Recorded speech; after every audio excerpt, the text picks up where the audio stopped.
आप एक छोटे शहर में रहते हैं लेकिन सपने बड़े शहर वाली जॉब के देखते हैं। क्या आपको भी ऐसा लगता है कि आपके शहर में 20-25 हज़ार रुपए की सैलरी मिलना भी मुश्किल है, जबकि दिल्ली, मुंबई, बेंगलोर में वही काम करने वालों को लोग 80 हज़ार या 1 लाख रुपए महीना देती है? अगर हाँ, तो लोग आपको इस चीज के लिए क्या सलाह देंगे? लोग यही कहते हैं कि आप पहले बड़े शहर में शिफ्ट हो जाओ, फिर जॉब ढूंढना। और मैं सच कहूं तो ना, ये सबसे इम्प्रैक्टिकल पीस ऑफ एडवाइस में से है।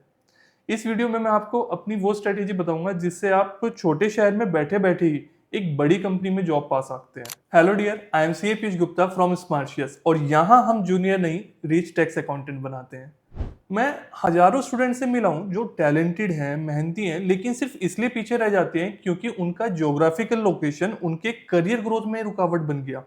वो सोचते हैं कि उनकी लोकेशन ही उनकी क्या नाम सबसे बड़ी कमजोरी है। लेकिन मैं आज आपको सबसे बड़े मिथ्स को ना, इस वाले को तोड़ने वाला हूँ। एक्चुअली आपकी लोकेशन प्रॉब्लम नहीं है, आपकी स्ट्रेटेजी गलत है। आज मैं आपको 3 स्टेप दूंगा, प्रैक्टिकल प्लान दूंगा, ठीक है? अगर आपने सही से फॉलो कर लिया तो कंपनीज खुद आपको हायर करने आएंगी, चाहे आप इंडिया के किसी भी कोने में, छोटे से छोटे विलेज में ही क्यों ना रहते हो। सबसे पहला और सबसे जरूरी कदम, आपको एक लोकल कैंडिडेट की तरह सोचना बंद करना है। आपको डिजिटल एसेट की तरह सोचना शुरू करना है। इसका मतलब है कि आप ऐसी स्किल सीखे जिनकी डिमांड हर जगह है और जिन्हें रिमोटली भी किया जा सकता है। एक कंपनी आपके शहर के लिए आपको हायर नहीं करती है, फिर वो आपकी स्किल्स के लिए आपको हायर करेगी। एक एग्जांपल से इस चीज को समझते हैं। जब आपके पास एडवांस एक्सेल, आप अकाउंटिंग फील्ड से हैं, तो जीएसटी कंसल्टेंसी या एआई अकाउंटिंग जैसी स्किल्स अगर आपके पास है, तो रिक्रूटर को ये फर्क नहीं पड़ता है कि आप कहां से हैं। वो देखते हैं कि आप कंपनी के लिए कितनी वैल्यू ला सकते हो। इसके साथ अपना एक काम और करना कि लिंक्डइन प्रोफाइल पे एक सिंपल सा रेज्यूमे बना के मत डाल देना, बल्कि एक 24/7 डिजिटल सेल्स पर्सन की तरह अपने लिंक्डइन को रखो। जब आप सो रहे होते हैं ना, तब भी वो मुंबई या बैंगलोर के रिक्रूटर जो हैं, आपकी स्किल्स के बारे में बहुत अच्छे से आपके लिंक्डइन पे पूरी डिटेल में देख रहे होते हैं। तो लिंक्डइन की प्रोफाइल को बहुत अच्छे से बनाओ और अपनी स्किल्स पे वर्क करो।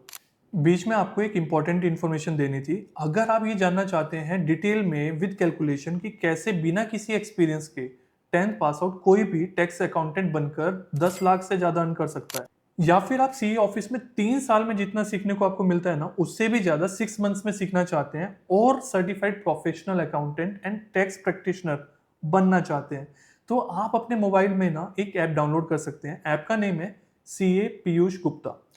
ऐप में आपको ना बहुत सारा कंटेंट फ्री ऑफ कॉस्ट मिलेगा। एंड उसके बाद व्हाट्सएप चैनल ज्वाइन करना तो बिल्कुल भी मत भूलना, जहां मैं आपको ना रोज वो knowledge free of cost share करता हूँ जो आपको किसी दूसरे प्लेटफॉर्म पर मेरी तरफ से नहीं मिलेगी। ज्वाइन करना है के लिए ना, आप व्हाट्सएप ओपन करना, वहां पे अपडेट्स पे क्लिक करना।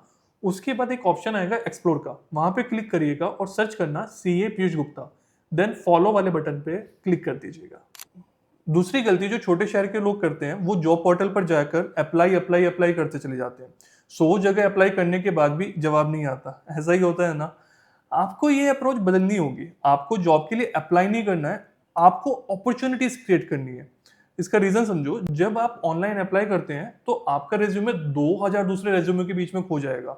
लेकिन जब आप उस कंपनी के एचआर या डिपार्टमेंट के हेड से सीधा लिंक्डइन पर एक पर्सनलाइज मैसेज के थ्रू जुड़ते हो, तो आप खुद को ना बाकी सब लोगों से डिफरेंशिएट कर पाते हो। एक एग्जांपल से भी इसको भी मैं समझाता हूँ।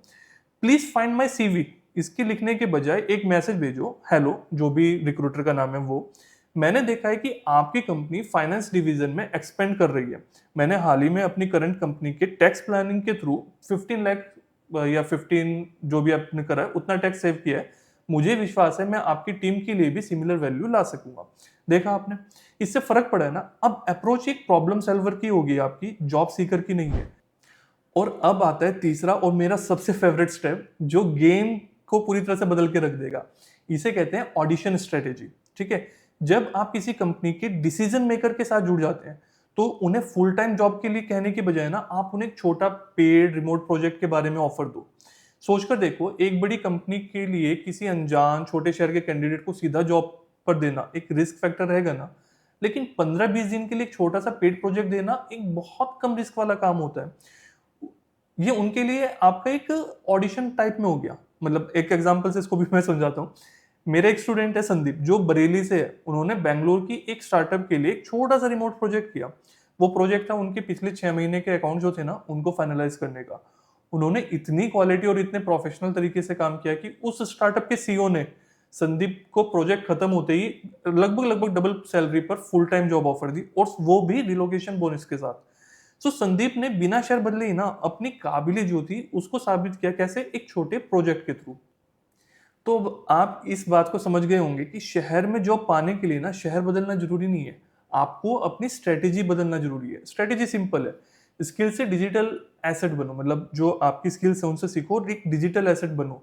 सेकेंडली, डायरेक्ट आउटरीच से अपॉर्चुनिटी क्रिएट करो। एक रिमोट प्रोजेक्ट से ट्रस्ट आप जीतोगे, ये आपका तीसरा स्टेप रहेगा। अगर इस वीडियो से आपको कोई भी कॉन्फिडेंस मिला है ना, तो इस वीडियो को बाकी अपने फ्रेंड्स के साथ शेयर करना, सो दैट उनको हेल्प मिले। और ऐसे ही प्रैक्टिकल स्ट्रेटेजीज के लिए चैनल को सब्सक्राइब तो कर ही लोगे। और हाँ, पीयूष गुप्ता ऐप जो है ना वो डाउनलोड करके फ्री कंटेंट देखना, उसमें बहुत कुछ आपको सीखने को मिलेगा। चलिए, इस वीडियो के लिए इतना ही। रिमेंबर, आपको छोटा मोटा नहीं, एक अमीर टैक्स अकाउंटेंट बनना है। तो मिलते हैं नेक्स्ट वीडियो में। Bye bye.